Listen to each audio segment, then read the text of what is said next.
Everybody. Welcome to another episode of the Fantasy Football Show with No Name. I'm Clint. Maybe the last week I can wear this, champ. Joined by Ferg, Mr. Big Jeff, as always, and again joined by the former champ, as he likes to be known, Mr. Ian.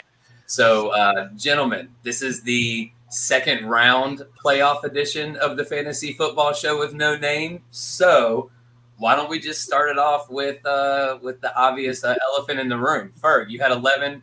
You had 11 leagues. How many are we still alive in, bro?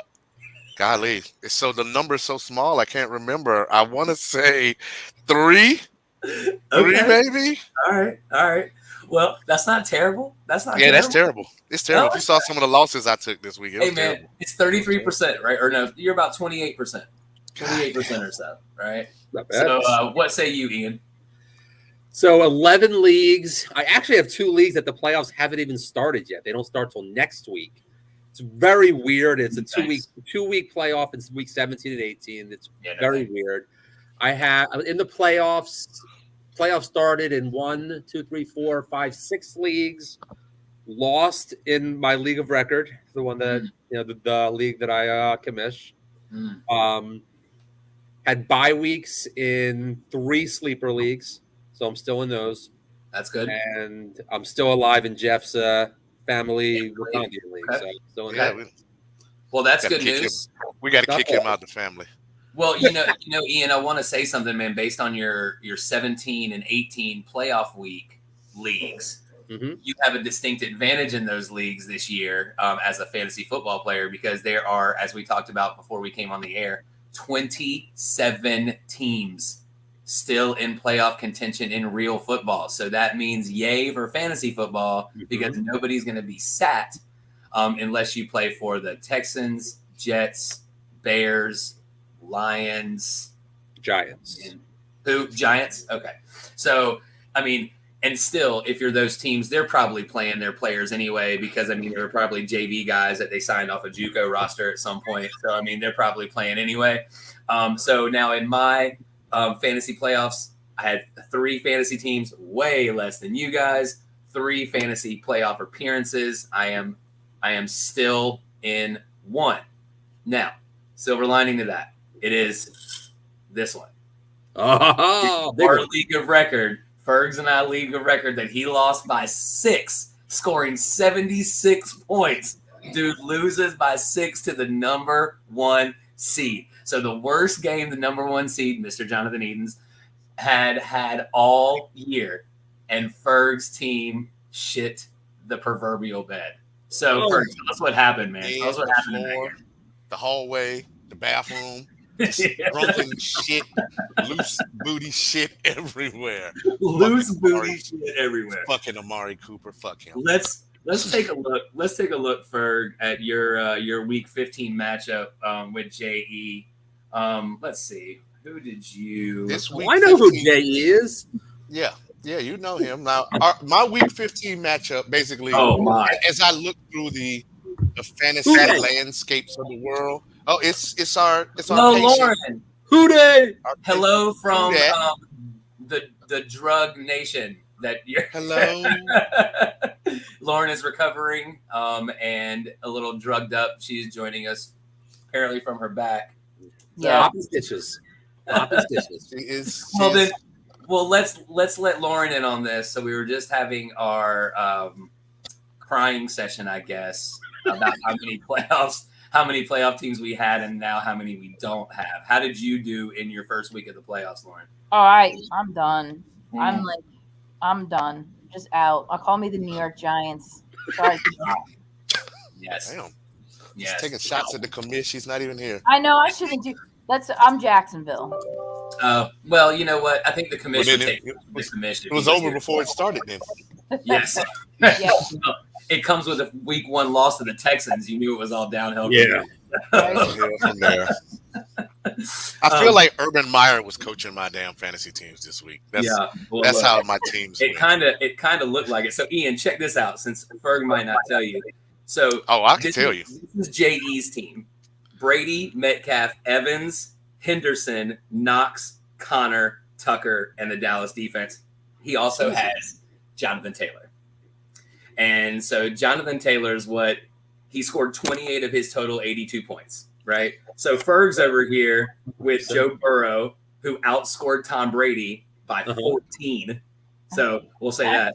Amari Cooper, Diggs, Jacobs, Barkley, Freiermuth, Higgins, Suckup, and the Miami D. So Ferg's highest scoring player was his Miami Dolphins defense. That's terrible. What did they score? Like 12? They scored 20 in our league. 20. 20. Well, so we have in our league, we have you get a half a point for 3 and outs. Oh, okay. Yeah. Interesting stat. Yeah. I've never seen that. Yeah. Half a point for 3 and outs? Yeah. So plus Miami had 6 sacks, though. That's interesting. Last year in this league, it was if we were doing this show last year, I wish Merrill was on at this point, but if we were doing this show last year, we'd be having a very different conversation because we were in this league of record that Ferg and I have been playing in for 20 years was a 2 tight end, 2 defensive league. And that was a 2 tight end league. Don't ever do that. Like, I think we were playing like, I don't even know who. Antonio Gates like 3 years ago. Like Mark Navarro starting. It was not. It was Kellen Winslow. Both of them were playing. It was starting Taysom Hill at quarterback and tight end at the same time. I think you could back then. That would have been great. Yeah, that would have been great. Now this year, I was telling Lauren and Ferg this a little bit ago. I have 7 waiver wire pendings for tomorrow. I have 10.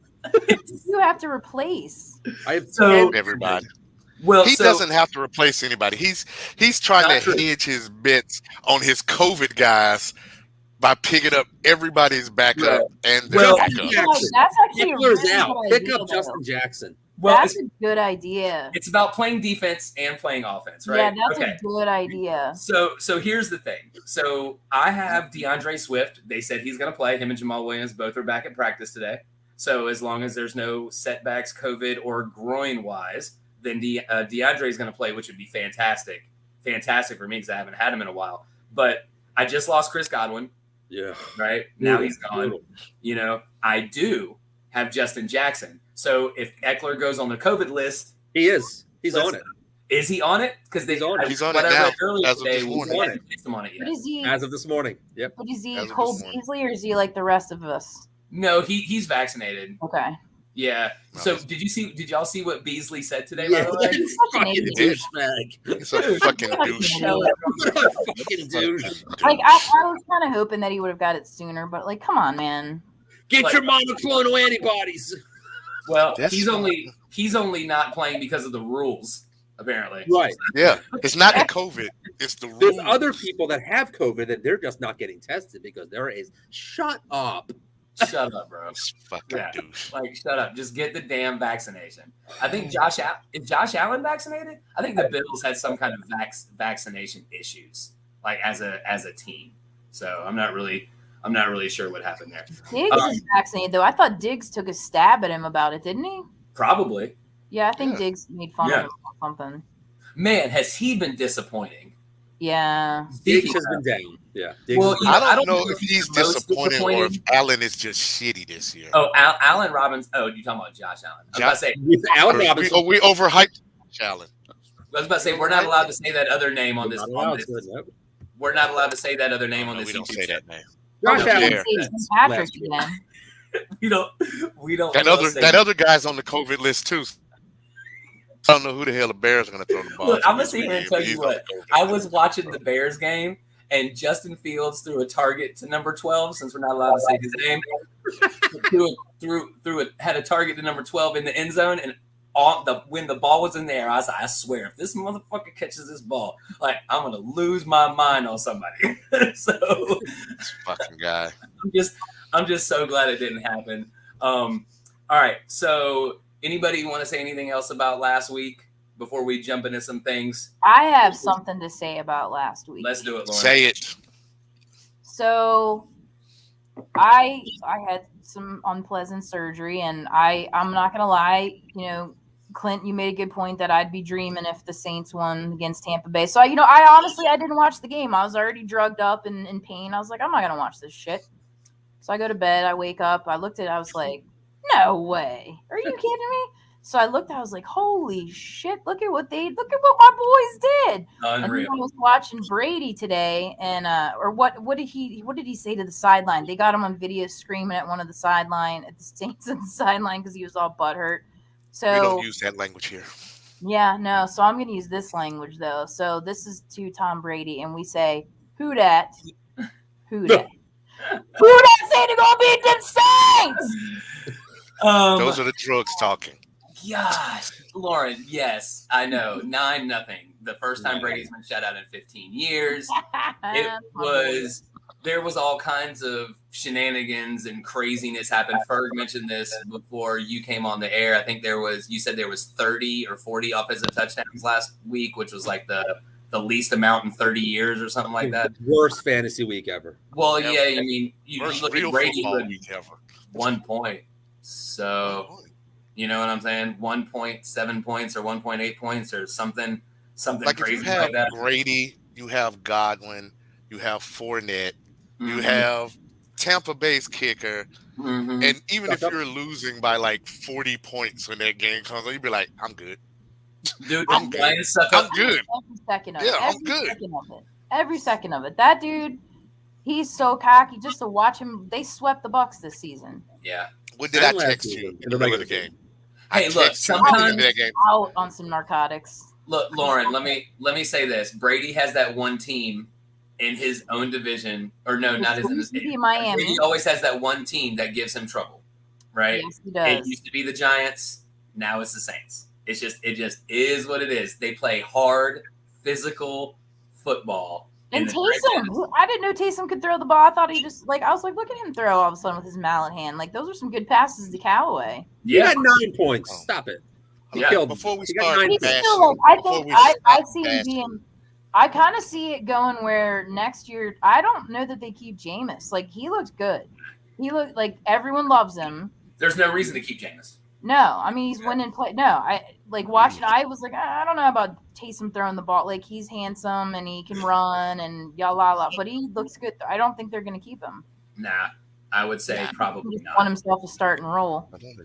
Hey, don't let the rest of the Bucs also look. Ryan Suckup, fuck you.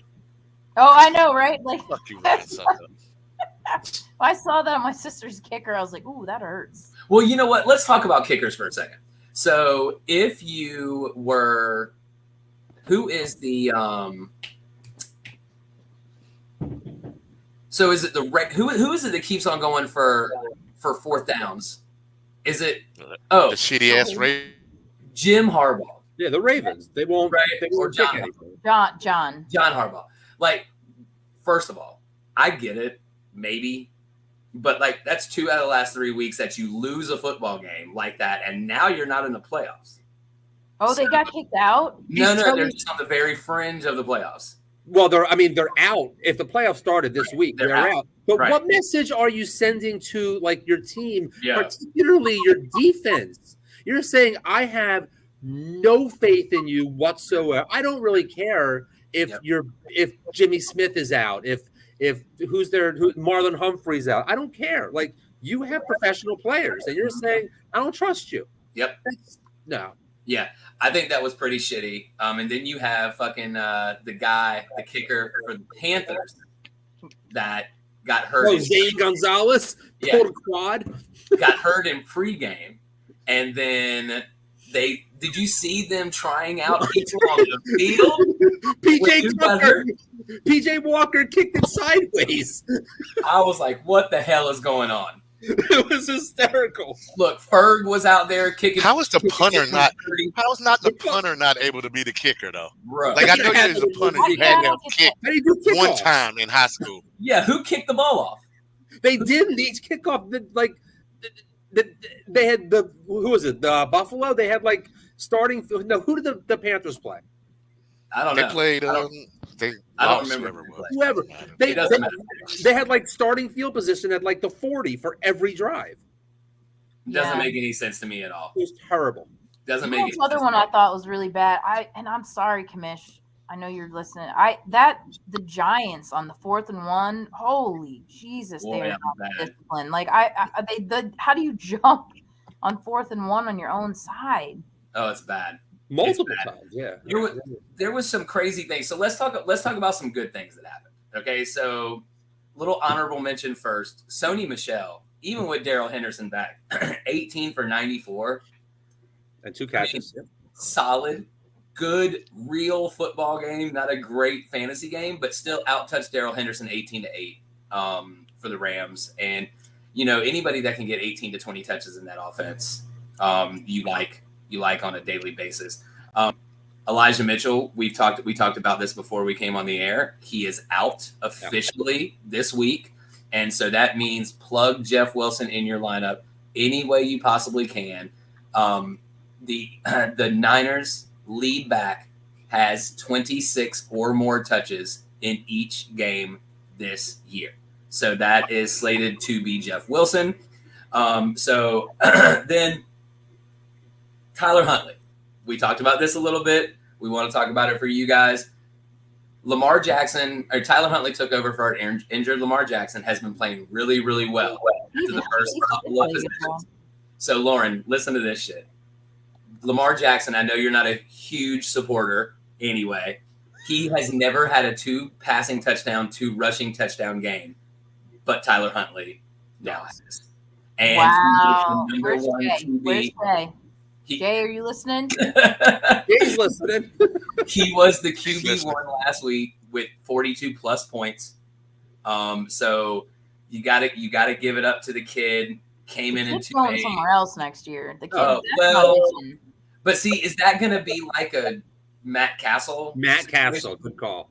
Right, like where he's all great in 2011. Matt Castle looked fantastic taking over for Tom Brady. He was 11-5 that year. Yes, he was. Yeah, he definitely was. And then he was Matt Castle. Yeah. How about I don't think Huntley is more Matt Castle. A better comparison for Huntley would be fucking Matt Flynn. Matt Flynn and the one huge game that turned into $50 million, and then they drafted Russell. And then they drafted Russell Wilson the same year. Jeff, you read my mind. Matt Flynn is that's Matt Flynn. He had a Matt Flynn analogy. game. Different type of player. The commish is here. There he is. There he is. What's up, commish? Repping the Reedsville shirt. That's hey, right. So let's take a couple steps back since the commish just joined us. Tell us about your playoff outlook here. How's it been looking, and what's it look like going forward? Well, in our Hoofnagel League of Record, Cooper Kupp got me, man. I made a decision to gamble on not playing DJ Moore because he had been letting me down, and I went ahead and tried to gamble and play Rondale Moore. And had no idea Kyler Murray was going to shit the bed. Oof. And a combination of him shitting the bed and Rondale Moore, of course, being part of it, that just cost me maybe 7 or 8 points that I needed. And that last touchdown that Cooper Kupp got knocked me out of Hoofnagel.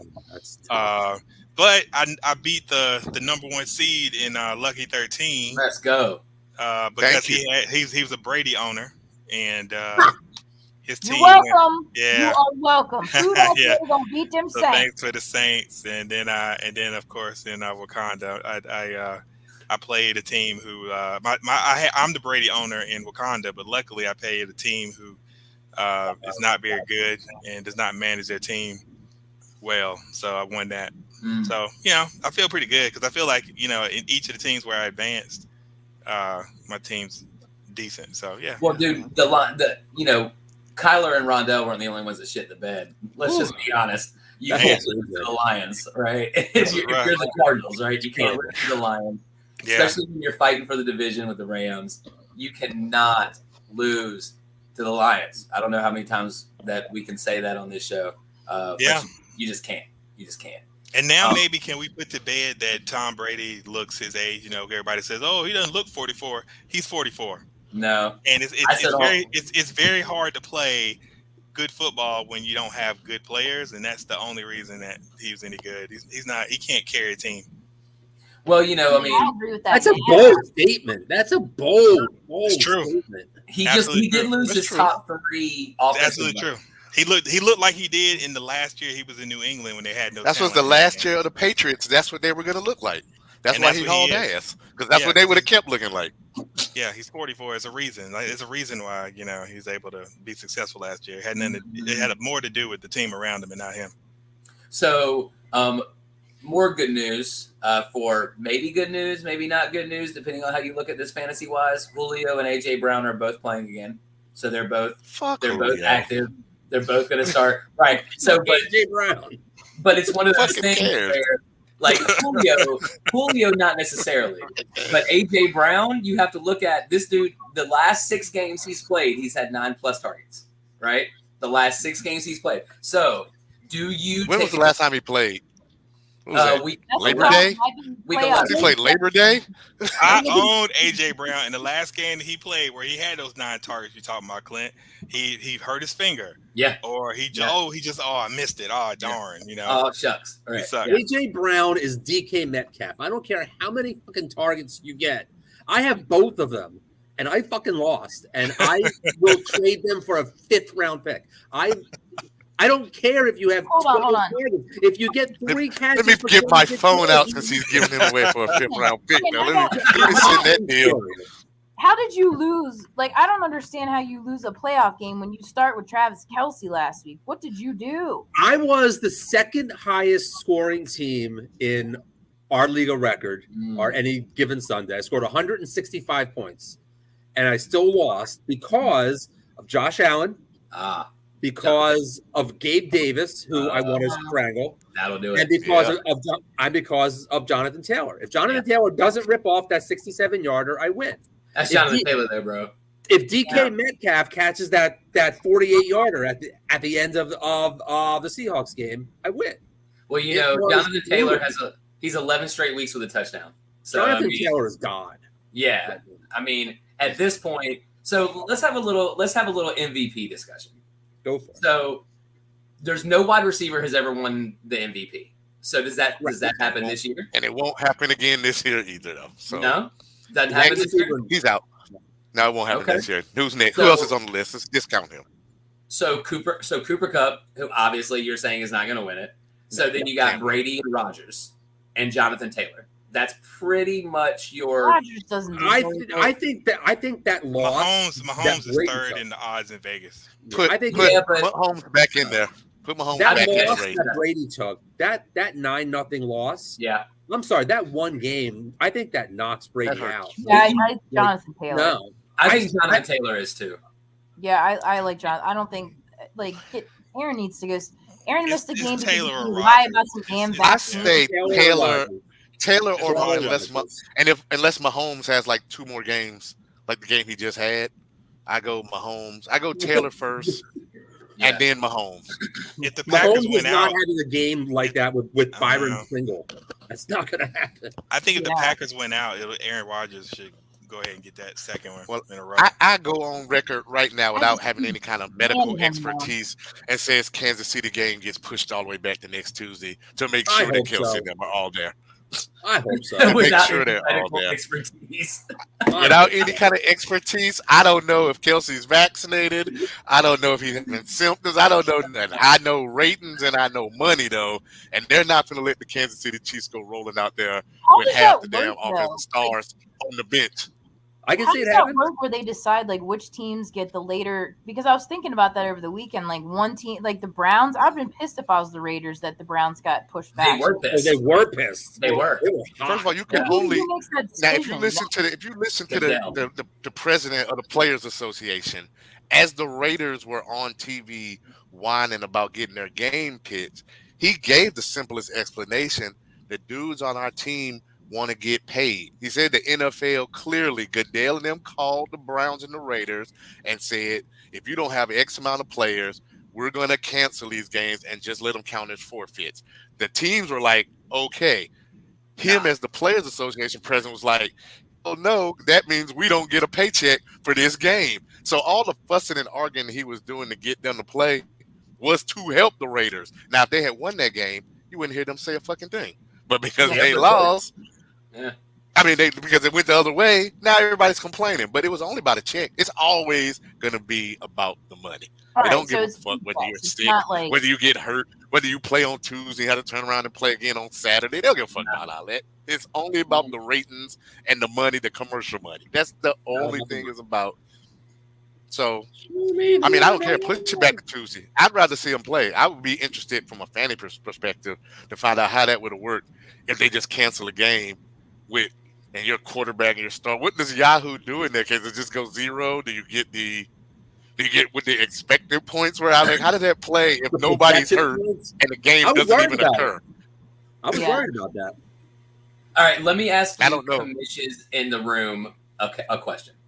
I was listening to a fantasy podcast today, and there was apparently a lot of people that lost their fantasy playoff matchup when Matt Stafford took that knee at the end of the game because it took him from one set of rushing yards. That 1 yard or 2 yards took him to another set of rushing yards, which knocked a point off. And because of that point, a lot of people lost their fantasy matchups. So as a commissioner, can you make it so a kneel down at the end of the game doesn't hurt your fantasy league as a whole? I just think it is what it is. Like that always happens though. Yeah, but it's bullshit. Like you're penalizing somebody for winning a football game. Yeah. Right? So, I mean, because not everybody's putting their third string fucking quarterback in there and saying, hey, go out there, take a snap and kneel the ball. You're messing around with, like, there's probably, I don't know if it's millions, but there's a lot of money lost on a kneel down 1 yard. So there has to be a way to get rid of that shit. Has to be a way. I don't think so. No, I don't think so. I think you can. Like, because that where does it stop? So then you another kneel down like 3 weeks ago.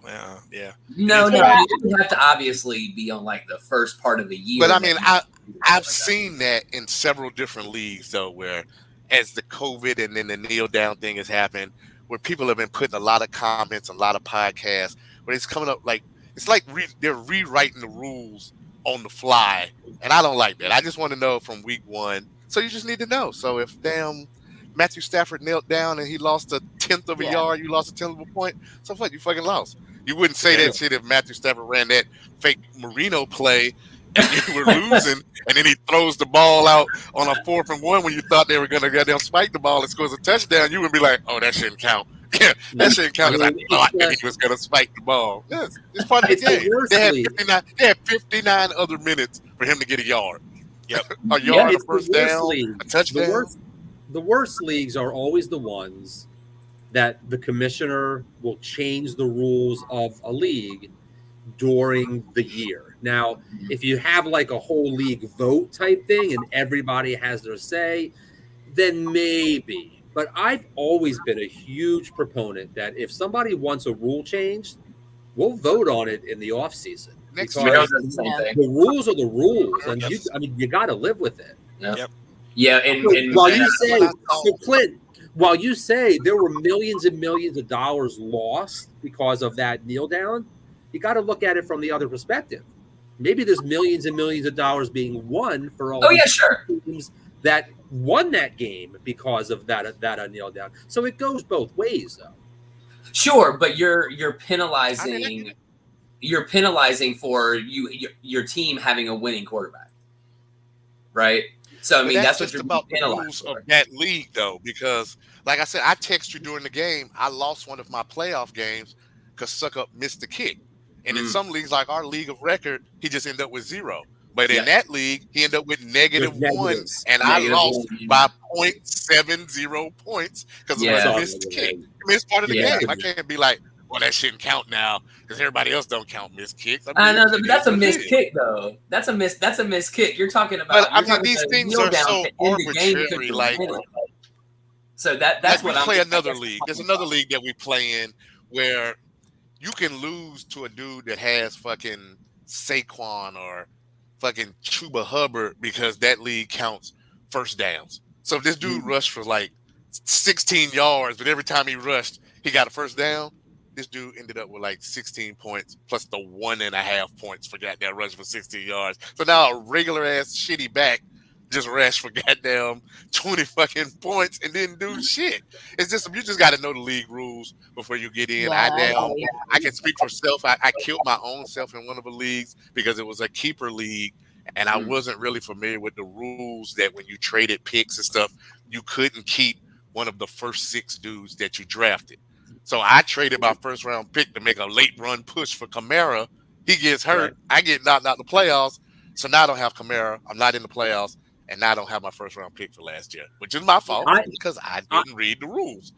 I had a league once that had the really stupid rule that kick returners and punt returners got points for their kickoff yards. Now, this is like 15 years ago when the Bills sucked.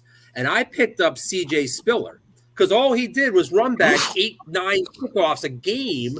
I won that league because C.J. Spiller was putting up 35 points a game. Yeah. I mean, we had the same kind of thing. It was like Dante Hall, I think, was the big guy at that point. But we give return yards, though. Don't we do return yards, though? But we do it as special teams. I don't know if we do it as individual players. Special teams touchdowns, but not like we do special teams yards too. We have yards in Hoofnagel. We do yards, but it's not the individual. Every 50 is 1 point, so it's not super. It's not a huge. Fair enough. Yeah, but that was just it's just one of those examples that you got to know the rules of your league, and I just exploited it. Like this guy's getting 12 punt returns and 15 kickoff returns every game. I'm winning. Yeah, no, I get it. Okay, I got a better rule one for you. Let me throw this one out there for you. And I was reading this argument. It had like 200 comments in this podcast. They were arguing about the last 8 teams in the playoffs. Those teams win. They have 4 teams left. Now, those 4 teams have gotten together and decided, because there are so many people with COVID, how about we just split the pot for this money? Now, this league is playing. It's like a 12-team league, and they all put in like $500-$600 to play. So now, all of a sudden, instead of worrying about whether you have enough players, they're saying it's not fair. We decided we should vote, and then the last 4 teams should just split the pot. We're not even going to worry about the last. I mean, I think you should just be able to slide COVID into IR and pick up whoever's coming behind them. I mean, because look at this shit. I mean, look, we already discussed this about how many pending transactions that I have. I mean, shit, I have one for Brandon Perriman because Evans and Godwin are going to be out, and Antonio Brown is coming back, and then Tyler Johnson and Aquaminius St. Brown, or sorry, Amon-Ra St. Brown. Like what the Amon-Ra? I have not to be confused with his brother. Let me sit here and tell you guys a sad story. So if I have to get Amon-Ra St. Brown on my team to fill in, that's not a bad thing, though. This week, love him. No, that will give me 3 Detroit Lions on my fantasy football team, and yet I am still in the playoffs. So it's like this would be sad news, you guys. This would be sad news. But that's actually not sad because when you're playing fantasy football, if you don't have the number 1 guy, if you don't got Brady and Cooper Kupp, then you want the guys on all the shitty teams where they're going to still constantly be throwing the goddamn ball the whole game, no matter what. I personally, I hate Tennessee, not because I hate A.J. Brown, because at least when Henry was there, I knew they were just going to run the ball 40 fucking times. If A.J. Brown didn't score to get his touchdown, he wasn't going to do shit. As I said before we came on the air, man, Tennessee's last in explosive play since Derrick Henry's been out. Last in the league in explosive play since Derrick Henry went out. And so, I don't know, man. I'm really like I don't want to play fantasy football this week. But brutal. I mean, it's just one of those things. Back to your MVP question. I got an MVP question for you. How about we take Cooper Kupp, Jonathan Taylor, Brady, Mahomes, whoever you want to do, and stack them against Derrick Henry's 9 games? Who's the 973 yards? Yeah. He's still just the games he played. Well, he's still 5th in the NFL in rushing. Give Derrick Henry the MVP based on just what he did in those games. What you saw with your eyes, is he the best football player in the NFL based on what you saw? As I said, the whole season. He hasn't played since Is he a week 9. Pro Bowler? Is he a Pro? He'd be maybe, but I feel like you got to play like 3/4 of the season to get a. So when is MVP? When does MVP vote? When is MVP vote? Before after the final week, before but the Super Bowl? before the playoffs start. Week 17. Yeah. Okay. Because I'm just wondering, if he played 9 games, he comes back and plays for Tennessee in the playoffs and goes for 200 yards back-to-back in first 2 playoff games. Is he the MVP? Was he the best player in the league just because he happened to miss 6-7 games? Yeah, they don't count the playoffs, unfortunately. The fact that I also think if stats are inflated, I think it should be a star at least for like the next 5 years. Like we're going to say Cooper Kupp might end up with 2K, but you also played another extra game too. So, well, yeah, what would Megatron look like if Megatron played 17 games? What would his final stats have been that year? How many yards would Chris Johnson want to rush for, even though he went for 2K, if they played another extra game and he had to play in it? How about when AP came up like six yards short of exactly. Or give Randy Moss and Tom Brady one more in 20. Yeah, I mean, so like when I'm saying the MVP vote, and I'm looking and I'm like, yeah, it's going to be about stats, and 99.9% of the time it's going to be about a QB. But what do your eyes tell you? You saw with your eyes. With your eyes, what did you see? Rodgers or Taylor? I mean, Aaron Rodgers has 30 touchdowns, 4 picks, and this dude's been playing with a broken toe, and nobody really likes him anyway. And so it's like all the. He's immunized. I'm counting him out. He's immunized. It's that spring water and red clay, bro. It's that red clay immunization. He can't get my goddamn vote. Yeah, people gonna hold that against him. On a positive note, again, and Ian and I talked about this before we came on the air again. Yeah. Cam and Sam Darnold are both going to play this week. So what do you do there? Cam and Sam.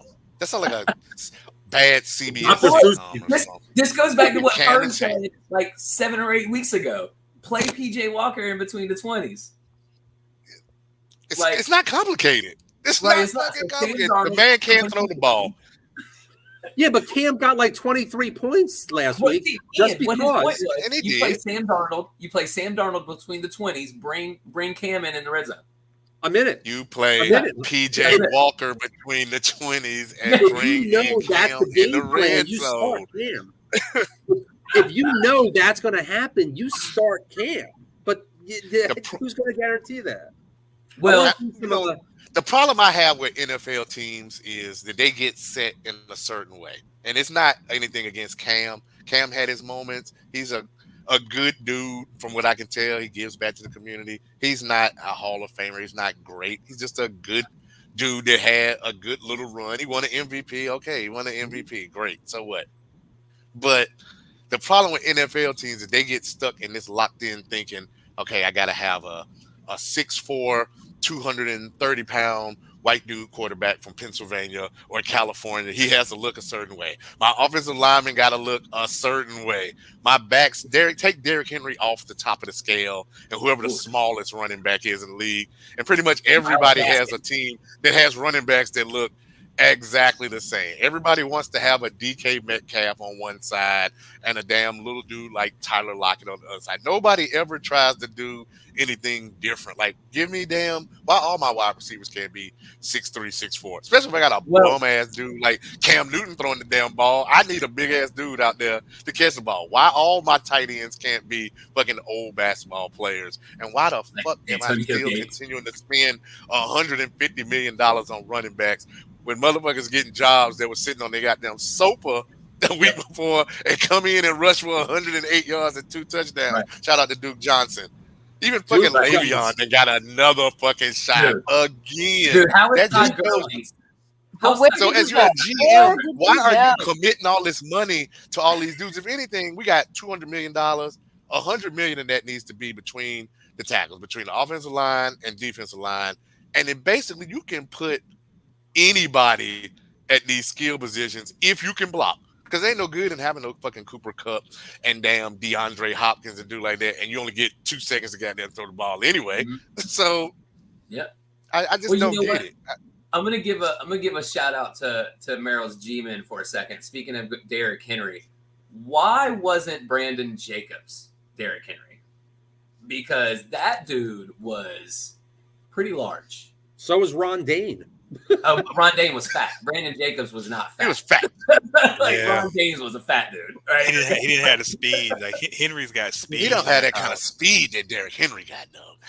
Jacobs looked good. Derrick Henry. He doesn't have Derrick balance. Like Henry's Henry's got balance. He's got speed. He's got power. If he could catch, if he could catch, he actually can catch the ball, but that's what happens when you have a wide receiver playing quarterback, though. But if Derrick Henry's getting CMC targets with that, oh my God, he's 40 points a game. He was 40 points a game anyway, Ian. Well, supposedly, that's what shitty-ass A.J. Brown and Julio Jones are for, so that he don't have to catch the ball. I'll say this statement again. Julio's wild. Derrick Henry hasn't played since week 9, and he's 5th in the NFL in rushing. And Jonathan Taylor is 480 yards ahead of Joe Mixon. Yeah. He's got like 1537 to 1064. Yeah. It's some ridiculous number. Thank goodness. He will probably win the MVP as long as they get into the playoffs. If they don't make the playoffs, zero chance Jonathan Taylor wins the MVP. If Jonathan the time's Taylor clicking on Taylor though, right? Yeah, it is.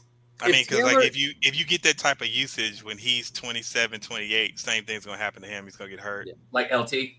Like what happened to LT? Like you just use him and use him and use him. Yeah, this bell count stuff is cute. Mm-hmm. It's good for us in fantasy, so we don't have to think about it. But for the player, I mean, look what happened to Zeke. I mean, Zeke was that bell count for 3 years, and he was amazing, and now I can't give him away. What Cleveland is doing, and with who's the other team that has like 2 good running backs? Philly with Sanders and Howard. Yeah, I think every team should just do it. Or Denver. That 50-50 split is Gordon perfect. Williams, yeah. Let's see. Can we talk about my boy real quick, Javonte Williams? Can we talk about this guy real quick? I actually got to take off real quick, guys. I just want to say thank you so much. I hope you feel better. That's right. I forgot that. Yeah, you're healing up, right? I got to take more drugs as this issue. Drugs. Terrible. Drugs. Yeah. So anyway, like I said before, who did I say they're gonna beat them Saints? And you guys have a wonderful holiday. I'll talk to you next week. Lauren. All right, good luck, everyone, this weekend. Yep. Heal up. So what was I talking about beforehand? Javonte. Oh, so do you know that he is second in the NFL in broken tackles? Second behind Jonathan Taylor, right? Oh, wow. And do you know he is only 5 broken tackles behind Jonathan Taylor and like 120 less carries? Like Javonte, I don't know if y'all saw that run. He got the ball at the goal line. The goal line, the goal was behind them. He was at the 1, got the ball, kind of slipped, and then he ended up at like the 15. After he got ambushed by guys. I mean, he doesn't care, man. I watched that game for a little bit, and I thought Teddy Bridgewater was dead, so I was like, I want to go watch this. Did you see what happened? I didn't see what happened. I was like, dude. I was like, is he alive? I was like, I don't want to watch this anymore. Like he jumped for the first down, got the first down, landed, and kind of hit his head kind of on the ground. But it was nothing like Donald Parham. I don't know if you guys saw that. I saw that too. But that dude laid out, and he was like this. Yeah. Like his hand was just like this. It was eyes were closed and shit. Like it was bad. Oh, it was bad, bro. It was bad. Yeah, it was like he was seizing up and shit. Like it was. And they kept zooming in on his face. Like, stop it. Yeah, like he was sleep. Like he was out. Like, Jeff, you on mute. You on mute, brother? Still on mute. It's a button that has a microphone with a slash through it. I think Danya, you could unmute him. But Danya cut me off. He didn't want to hear what I had to say. He didn't want to hear what I said. But really, I was saying, I think that they were zooming in because they were more trying to figure out why the fuck you didn't catch that touchdown to hit you in the damn hands.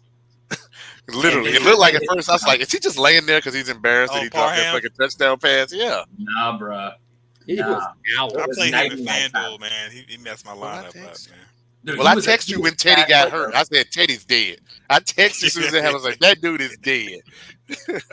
When they took his face mask off, I was like, oh, he might be dead for real. No, he got carted off too. I never saw him give the thumb. I didn't see him move anything. They said it was just a concussion, but I really thought they was going to talk about fractured vertebrae. Well, when I see stuff like that, man, I have no problems with the Todd Gurley's and Le'Veon Bells of the world to try to get that guaranteed money. Get your money. Get your money and get out, man.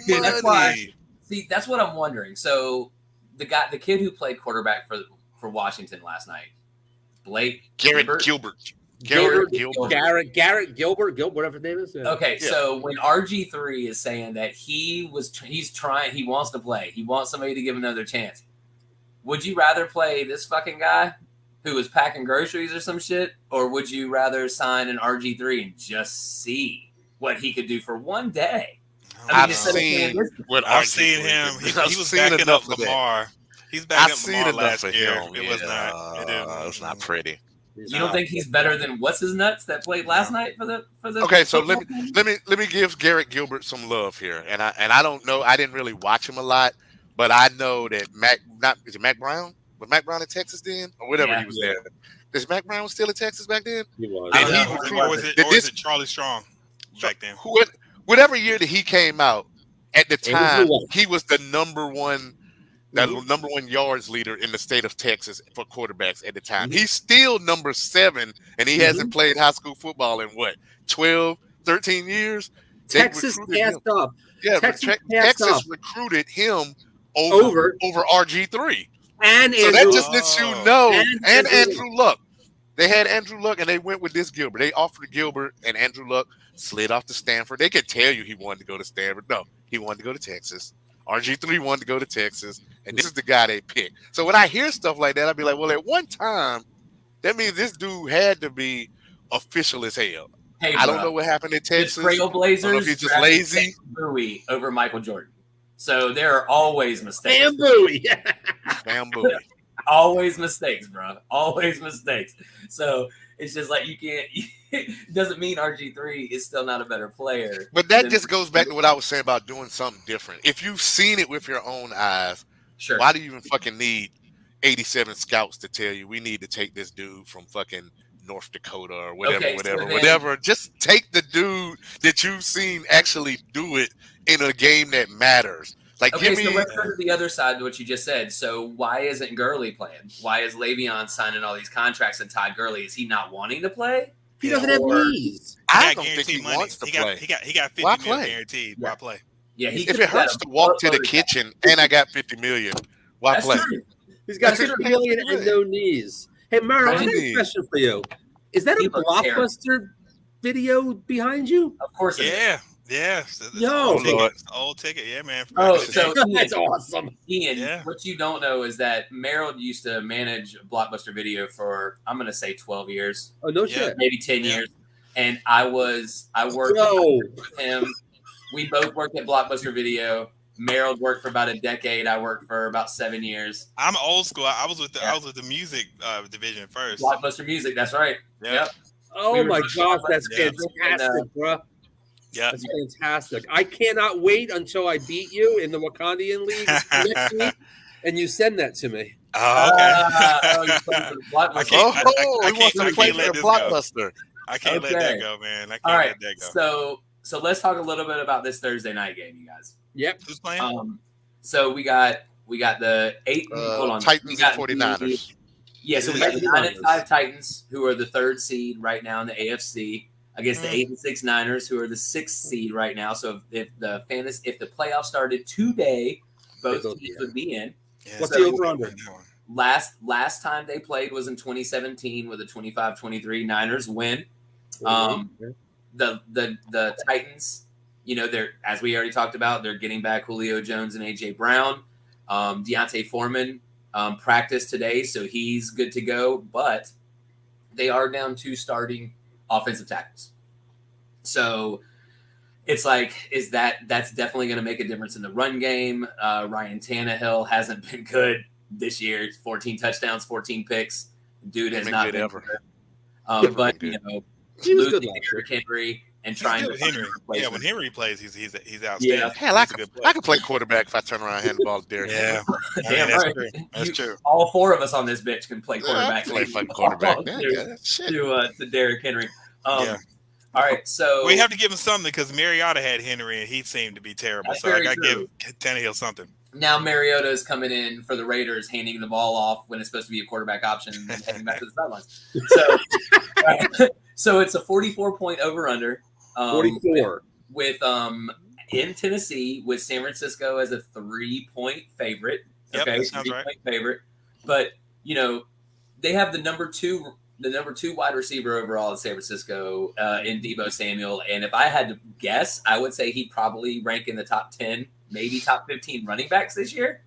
If we had to like separate his rushing stats and his receiving stats, he's probably in the top 15 running backs. Yeah. Which is definitely helping his number 2 status as a wide receiver. Yeah, I wish I had him. Dude, look. I think I mentioned this on our podcast. I play in a fantasy league. I'm not in the playoffs anymore. I just lost. The commissioner traded away Mark Ingram for Deebo Samuel straight up and said, hey, he said he wanted Ingram and he needed him, and I wanted Samuel and I needed him, so it's a fair trade. I was like, nah, bro. What week was this? It depends on what week it was. 6 weeks ago. 7 weeks ago. Wow. Yeah. I don't know about that. Dude, I was pissed. Yeah. We were fighting for the last playoff spot. Luckily, we both got in. Y'all should have vetoed that one. No, there was no veto. Nobody can bet. Nobody can vote on it. Nothing. They made the trade. I got the alert at like 11 p.m. I texted this dude. I said, "Did you just log into Chris's Yahoo and trade yourself fucking Deebo Samuel for Mark Ingram? Because I'm gonna need you to fucking switch that shit back." Because he was like, "No, it's a fair trade." Like, bruh, nah. We can have this conversation if you want to, but it is not a fair trade. You got the number 2 wide receiver. Period. Like, he was still the number 2 then, but then he had some karmic retribution, and Deebo didn't play for 2 or 3 weeks, right? And then Ingram had that one good game. One good game. You know what? You know when Ingram had that game? The same fucking day that the same week that he got traded. So he had that one game, and then he traded him for Deebo Samuel and thought it was a good trade. Get the fuck out of here, man. Some people should not be allowed to play fantasy football. I told him if that shit was going to continue and we were going to be able to vote next year on trades, I was out. And he's one of my best friends, and I'm out. Yeah. I'm not doing that's shaky. Yeah. Y'all need some type of mechanism in there for people to be able. Well, I told him it was unfair for the entire league. It wasn't just unfair for me. It was unfair for the entire league. It's about the integrity of the league. Like, I mean, especially if it's a dynasty league. Like, in my league, if you trade a future draft pick, you have to pay 50% of next year's league fee when you trade to make sure that you come back. You're not just going to trade away all of your assets, go all in, and then vanish. Sure.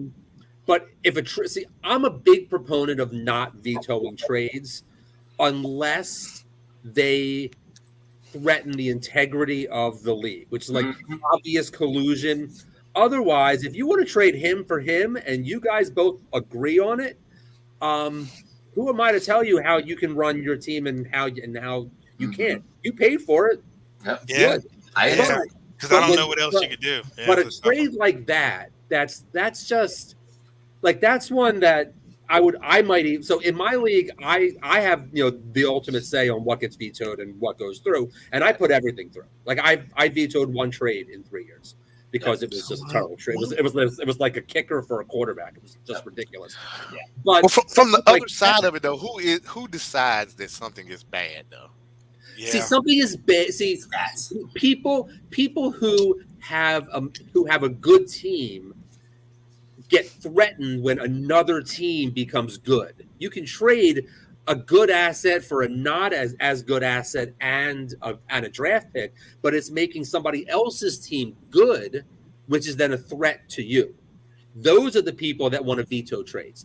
Trades should only be vetoed if they're pure collusion or threaten the integrity of the league. I think my problem was a couple fold. So number one, we were vying for the last playoff spot against each other, right? Number two, you're trading away Mark Ingram. Yeah. You're literally the second best receiver in the NFL, stats-wise, right? Deebo. When you talk about what makes trades fair, what makes them unfair, stats makes them fair and unfair.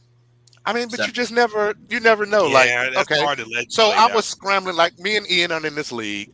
I was at one time, maybe 3-7, some bullshit. I just started making crazy moves to try to claw back in and was back into it like all the way up until the very last week. Like I got rid of Miles Sanders, who wasn't doing shit, and then all of a sudden he started balling. He did shit all year. I got rid of. You traded some tight end for Jalen Waddle, and you froze up again. And Waddle was okay, and that's when he really started. Like Jeff had a chance to come back in that league. Jeff was 1 win away. I hope he comes back. But yeah, Jeff made like 4 or 5 trades in like 2 weeks just to try to do anything. Yeah. Miles Sanders trade, but you got Jalen Waddle, I think for like Dalton Schultz or something. It was some weird trade.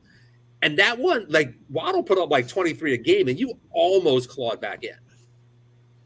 Yeah. So, I mean, it's just about whatever you feel at that moment. Like with the Kamara thing, I was like, okay, I'm 1 game out. I have no backs. My backs haven't done shit all year. I'm going to trade my fucking first-round pick for Kamara. It is what it is. And now I have no pick and no Kamara. But, I mean, well, we're degenerate gamblers who need to be in rehab anyway. So there's always next year. Let's take a drink of liquor for my fantasy teams. Let's get back to the Thursday night game. So Mitchell's out. We've talked about that already.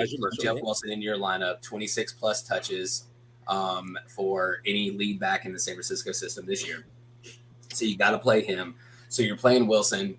You're playing Debo, obviously. You're playing George Kittle, obviously. And, I mean, why not stream Jimmy G if you need to? Now, but if you're streaming a quarterback at this point, you're probably not in the playoffs. But if you need to because of COVID issues, or if you had Lamar and you don't have Tyler Huntley, Jimmy G's been playing great. He's been playing confident. Yeah, he's 180 to 220 yards a game, but he's also 2 to 3 to 4 touchdowns a game. And he has Deebo Samuel, right? And this guy we just been talking about is a bona fide fucking superstar. He's solid 18, Yeah, so I mean, why wouldn't you play Jimmy G? So I think that takes care of it on that side because you're not playing. I mean, you're not playing Jermichael Hasty. I mean, you're not playing any of the other wide receivers. You better not. Just like you better not play that Keyshawn Vaughn dude from Tampa Bay because he looked fucking terrible. Are you gonna fucking play Le'Veon? Ronald Jones. No. What if you don't have? But if somebody else has Ronald Jones, then you play somebody else. You play somebody else. Hope you get Samaje. Who the fuck is left at this time? Samaje because Joe Mixon. Oh yeah, right. Samaje's a good. Justin Jackson's a good one to pick up off waivers. Josh Kelly. Maybe. Every team that I have Mixon on, though, I had P. Ryan because I just assumed Mixon would get hurt in week 7 or 8, every year anyway. So it's a very good assumption. I just assumed he would be hurt.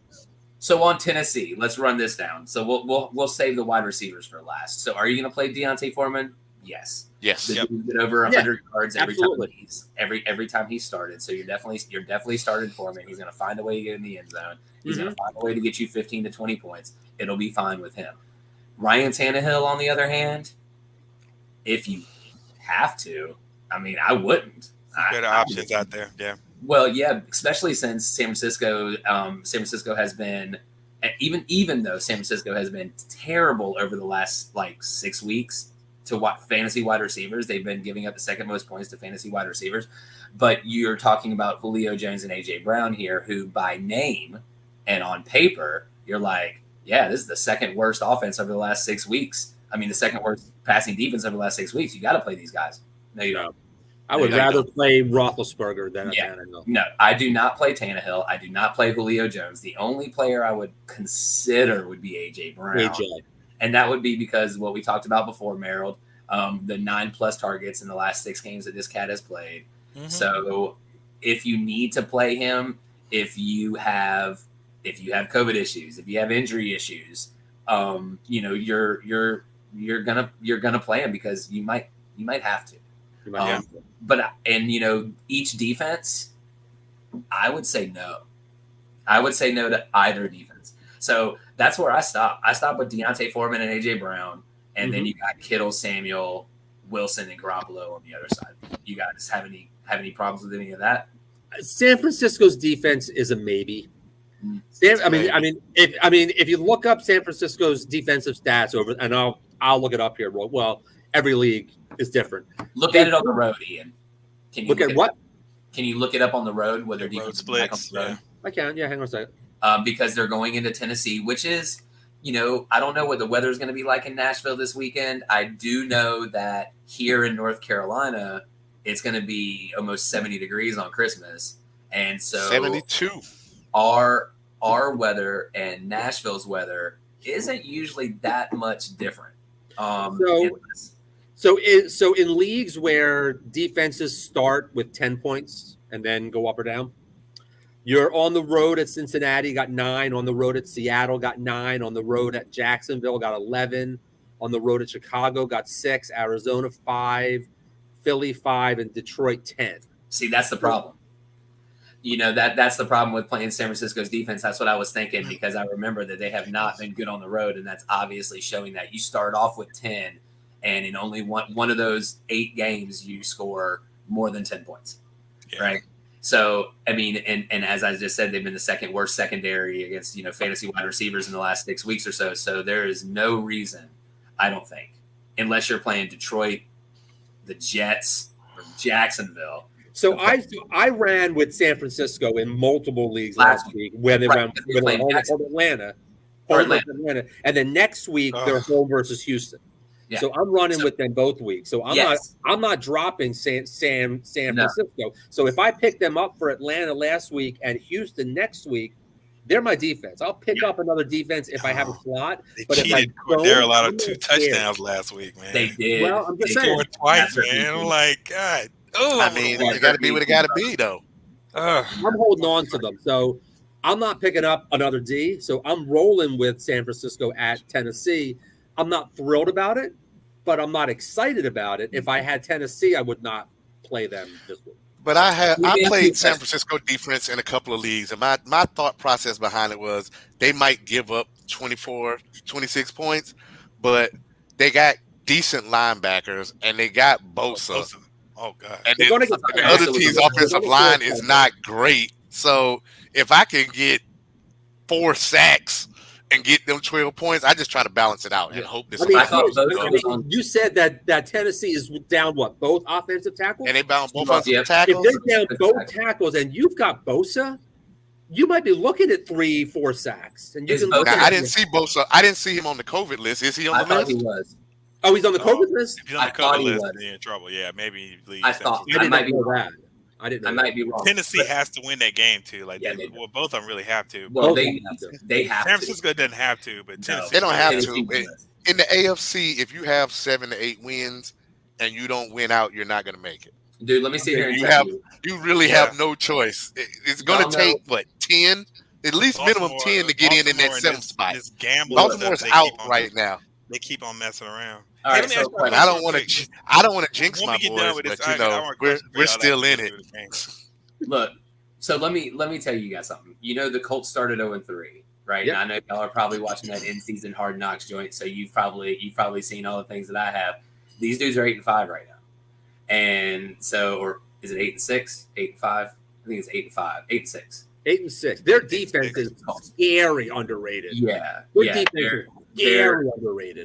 They're pretty great as far as that goes. Ferg, I did have a question, Meryl. Before we get to your question, I got a question for Ferg. Are you starting Duke Johnson if you have him? Am I starting Duke Johnson? If you have him. I doubt it. Who do we have this week? We have oh my God, I forgot. Who are we playing this week?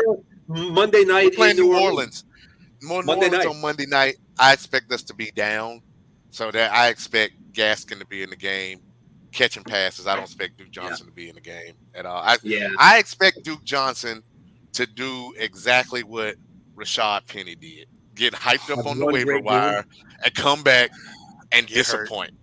Yeah. Now, if you got Cooper Kupp, Debo Samuel, and 27 other motherfuckers, and you can survive having a running back get 5 points maybe, then hey, throw Duke Johnson out there and hope that maybe we get to the goal line and he trips over his feet, falls in. But otherwise, I wouldn't expect Duke Johnson.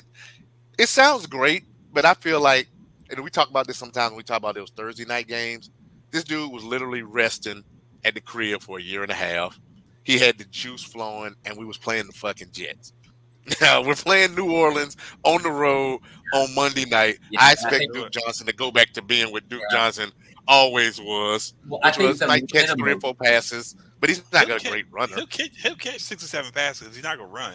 I think but the minimum. You really think Tua can hit that dude 7 times? I mean, he scored 3 times last week. Didn't he have two rushes and one reception? No, just 2 but rushes. But figure like Duke Johnson wouldn't even got any playing time if Lindsey would have cleared vaccination.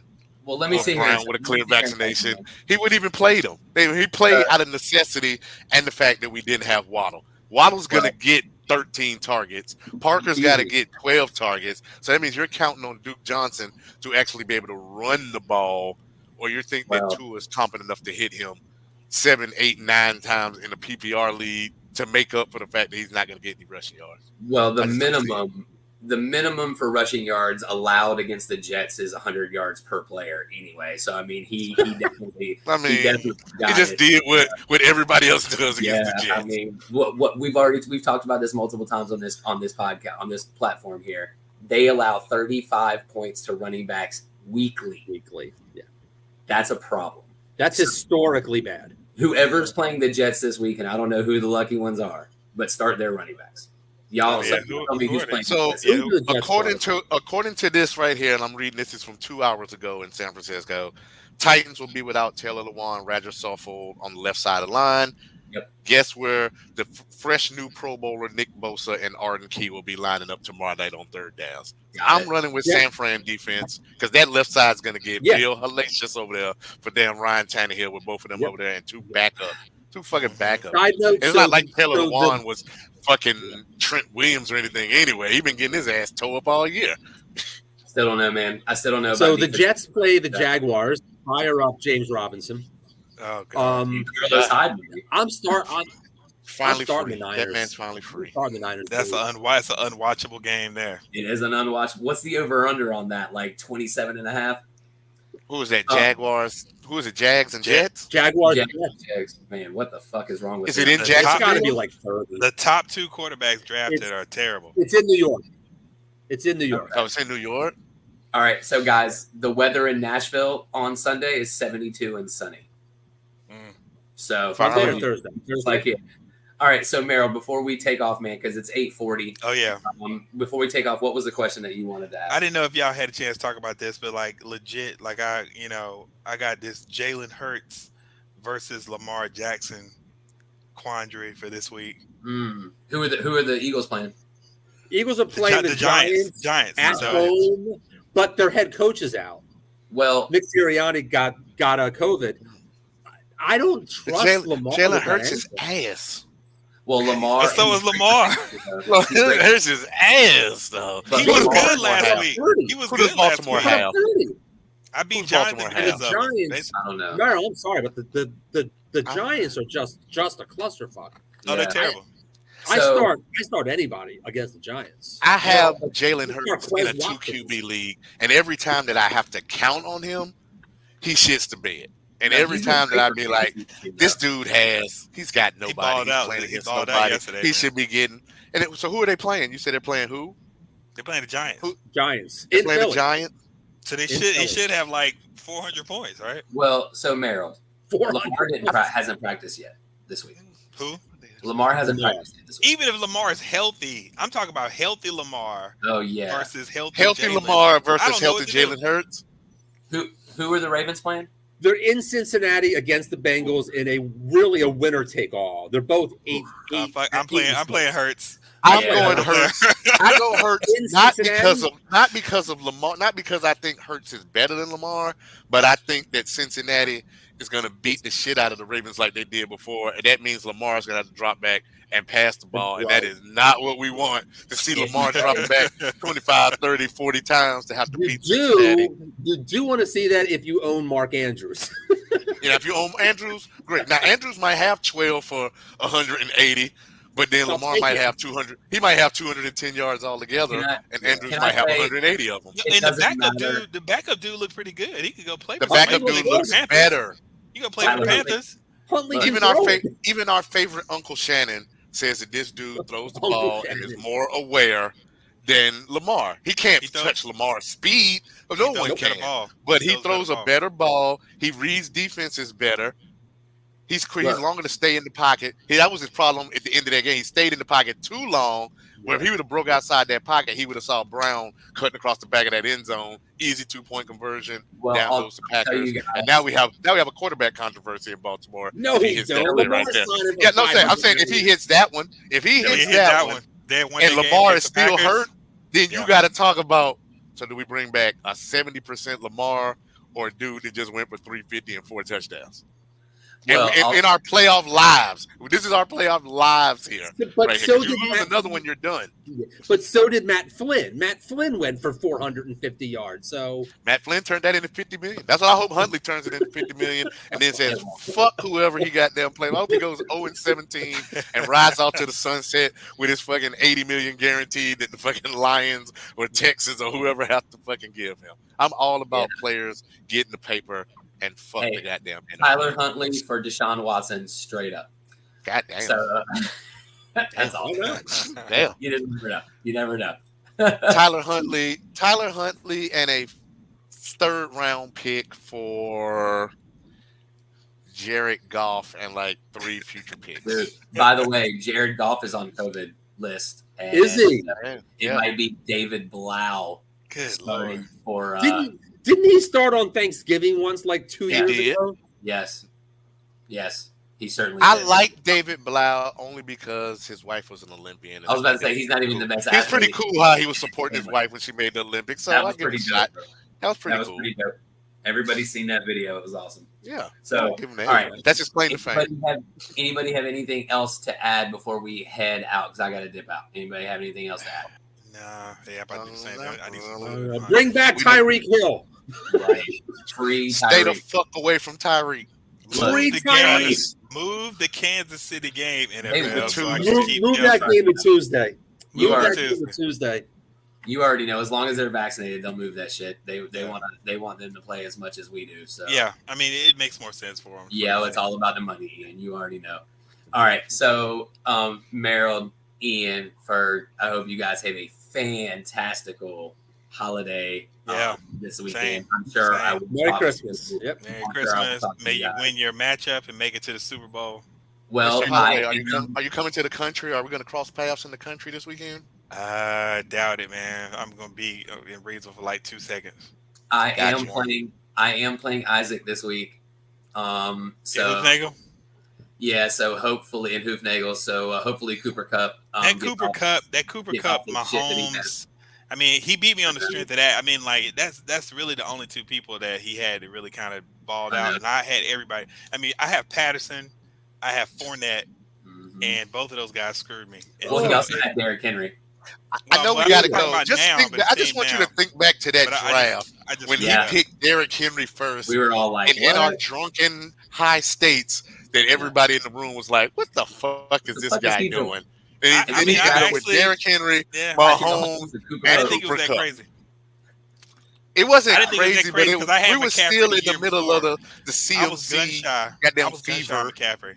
Yeah. Yeah. No, it was. Looking back on it, it's a very, very interesting time. We should. Ian, this is why we have to have a live draft, because these are the moments that happen in these live drafts where everybody in the room is like, "Did this motherfucker just take Derrick Henry first? Did he really just come in for the whole summer and take Derrick Henry first?" In our league, like 5 of the 12 people live in Canada. So it's not that easy to get us all. So we're going up north. We're gonna have to travel. You can do a hybrid. Like I think even doing it on Zoom is better than doing it on the draft. Yeah, I want to do it at least Zoom. Yeah, you got to at least see each other. You got to at least do it on Zoom because because it's real time. It's just I don't like drafts on Yahoo or I don't like the computerized. No, I'd much rather. I like the in person. Yeah, I like in person or at least do a virtual with Zoom, man. I agree 100%. You don't get these things online. Right. Plus Merle brings the best snacks to his draft. Yeah, so, you know. I try, man. His drafts are catered. His drafts are catered. Yeah, we cater that shit, man. That's nice. Catered and liquor. His drafts are catered and liquored. And nobody even knew about the edibles until halfway through the edibles. I knew when I had to drive 2.5 hours back home. I knew. Liquid THC. I knew when I drove 2.5 hours back home. I knew then. Yeah, I knew what it was then. We try to do it up. All right, well, you come to the Hoopnagle draft, man. Kick it with us, man. hell yeah, Ian, you should definitely come through, bro. No, absolutely, 100%. All right, so everybody, again, I hope you guys have a great holiday. I will talk to you guys. We will reconvene here next Wednesday at 7:30 and talk hopefully about all of us at least being in one championship. At least one. At least one. At least one. I only got one left, you guys. I'm riding on the string. So if I'm not in the championship, I'm wearing a bag on my head. Yep, I get it first. Bag. So y'all be good. Thanks, Danye. Appreciate it, brother. I will talk to y'all later, Danye. Thank you again for everything that you do for us in this show. And I hope you guys have a happy holiday, and we'll see you on Wednesday. Merry Christmas.